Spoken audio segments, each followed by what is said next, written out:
Kinwestiyon ng palasyo ang kredibilidad ni dating Congressman Mike Defensor kasunod ng pahayag nitong may panibagong batch umano ng mga ex-Marines na handang tumestigo sa sinasabing bilyong pisong halaga ng bribery.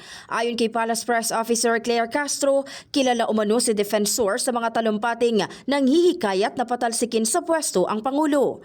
Sa press briefing sa Malacanang, tinawag ni Castro si Defensor na Wonder Boy at Ador Mawanay 2.0.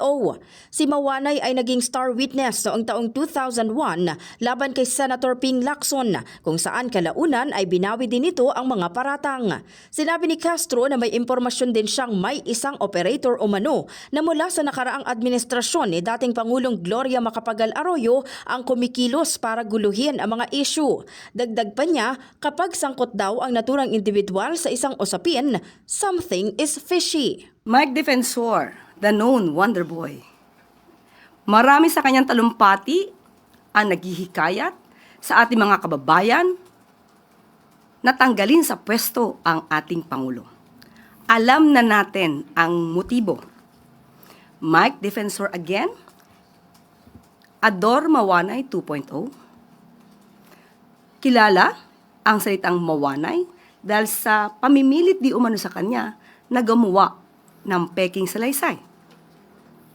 Meron tayong impormasyon na isang tao sa administrasyon dati ni GMA na isang operator na ang trabaho lamang ay to muddle the issues.